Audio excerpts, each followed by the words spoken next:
बिस्मिल्लाहिर्रहमानिर्रहीम। स्टूडेंट्स अस्सलाम वालेकुम। हम चैप्टर नंबर 3 डिस्कस कर रहे हैं। गैस लॉज हमारा टॉपिक ऑफ डिस्कशन है और उसी में से आज एक हम लॉ पढ़ेंगे, चार्ल्स लॉ। तो स्टूडेंट, गैस लॉज क्या हैं? Those laws which gives relationship between temperature, pressure, number of moles of gas and volume of gas. इन 3-4 चीज़ों के दरमियान स्टूडेंट जो रिलेशनशिप के बारे में इंफॉर्मेशन दें, ऐसे लॉज को हम गैस लॉज कहते हैं। तो हम इससे पहले जो बॉयल लॉ को डिस्कस कर चुके हैं। जो आज हम डिस्कस करेंगे वो है स्टूडेंट चार्ल्स लॉ। ये जो चार्ल्स लॉ है, जैकस चार्ल्स ने 1787 में ये लॉ पेश किया। ये लॉ वॉल्यूम और टेम्परेचर के दरमियान रिलेशनशिप के बारे में इंफॉर्मेशन देता है। इस लॉ में कहा गया है the volume of given mass of gas is directly proportional to the applied temperature at constant pressure। यानी जब स्टूडेंट हम प्रेशर को कांस्टेंट रखें तो वॉल्यूम और टेम्परेचर एक दूसरे के डायरेक्टली प्रोपोर्शनल हैं। जिस निस्बत से वॉल्यूम बढ़ेगा, टेम्परेचर बढ़ेगा, उसी निस्बत स्टूडेंट क्या होगा, वॉल्यूम इंक्रीज होगा। तो देखते हैं स्टूडेंट, गैस लॉज में हमने देखा है those laws which give relationship between temperature, pressure, number of moles of gas and volume of the gas. तो यहाँ पर स्टूडेंट हमने पहला लॉ पढ़ना, उसे चार्ल्स लॉ कहते हैं। ये जो है ना वॉल्यूम और टेम्परेचर के दरमियान रिलेशनशिप बताता है। जो चार्ल्स है, जय चार्ल्स, ये फ्रेंच साइंटिस्ट है। जैकस चार्ल्स उसका नाम है। उसने स्टूडेंट 1787 में 1787 में ये लॉ पेश किया। ये लॉ क्या कहता है? The volume of the given mass of gas is directly proportional to the absolute temperature. यानी अप्लाइड टेम्परेचर से मुराद यहाँ पर अब अब्सोल्यूट टेम्परेचर की बात करेंगे एट कांस्टेंट प्रेशर। यानी स्टूडेंट क्या होगा जब प्रेशर कांस्टेंट होगा। अच्छा स्टूडेंट, यहाँ पर एक टर्म है व्हाट इज अब्सोल्यूट टेम्परेचर। यानी स्टूडेंट जब हम टेम्परेचर को मेजर करते हैं केल्विन स्केल में तो उसे हम नाम देते हैं अब्सोल्यूट टेम्परेचर का। The temperature measured in Kelvin scale. अच्छा स्टूडेंट, मैथमेटिकली अगर हम देखें तो volume of given mass of gas is directly proportional to the applied या absolute temperature. This implies that, proportional का साइन खत्म किया, V is equal to KT आया। यानी जब स्टूडेंट प्रेशर को हमने क्या रखा हुआ है, कांस्टेंट रखा हुआ है। प्रेशर स्टूडेंट क्या हो जब कांस्टेंट हो तो V बराबर है K multiply by T। T को इस साइड पर लेकर आए तो V over T is equal to K। तो यहाँ पर स्टूडेंट एक डेफिनेशन बनती है the ratio between volume and temperature in Kelvin of fixed mole of gas is always a constant quantity। इसका मतलब है स्टूडेंट जब वॉल्यूम और टेम्परेचर का आपस में आप रेशो लेंगे तो ऑलवेज वो किसके बराबर रहेगा, K के बराबर, यानी कांस्टेंट अमाउंट रहेगी। यानी आप लिख सकते हैं V1 over T1 is equal to V2 over T2 is always equal to K। अच्छा स्टूडेंट, ये K क्या है? K दरअसल हमारे पास प्रोपोर्शनली कांस्टेंट है जो टेम्परेचर के चेंज होने से क्या होगा, चेंज होगा।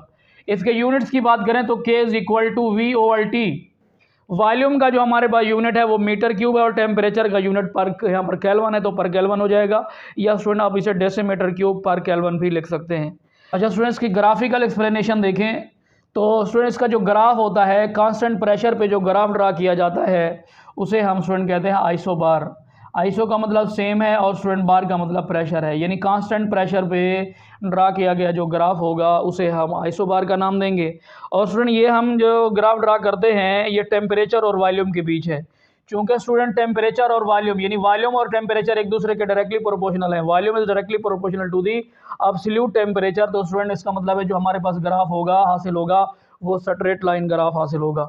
स्टूडेंट अगर आप इसी ग्राफ पर निगाह करें तो अगर ये हमारे पास टेम्परेचर T1 है तो यहाँ पर ये लाइन कता कर रही है और परपेंडिकुलर डाला तो ये हमारे पास स्टूडेंट वॉल्यूम V1 है।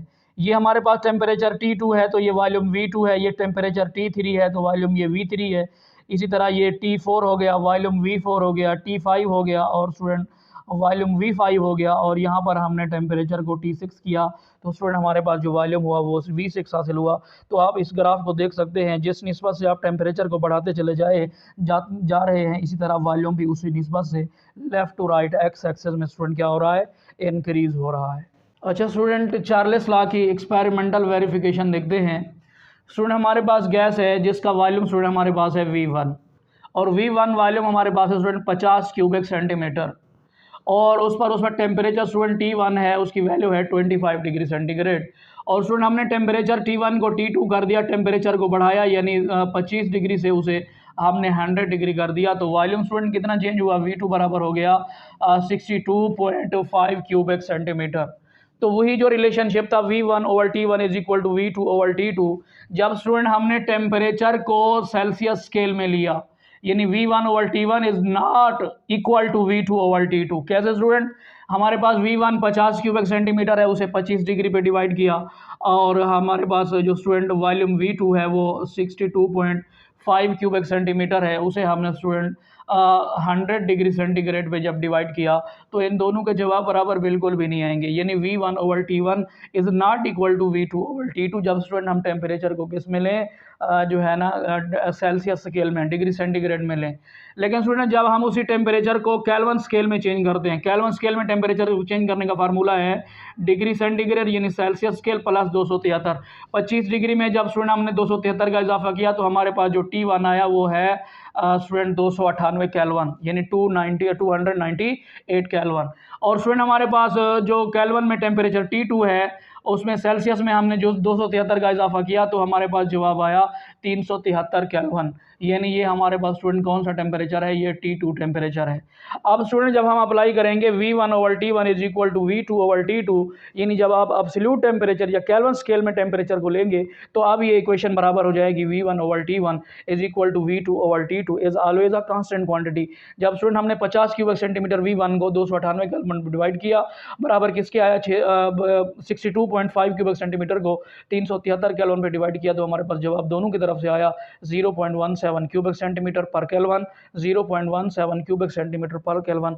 तो ये यहाँ से स्टूडेंट ये साबित हुआ है कि V1/T1 ऑलवेज बराबर हो सकता है V2/T2 के, लेकिन जब स्टूडेंट आप टेम्परेचर को कौन से स्केल में लेंगे, एब्सोल्यूट स्केल में लेंगे या केल्विन स्केल में लेंगे। तो आज का लेसन स्टूडेंट हम यहाँ पे क्लोज करते हैं और कल इंशाल्लाह मज़ीद आगे बढ़ेंगे। अल्लाह हाफ़िज़ स्टूडेंट्स।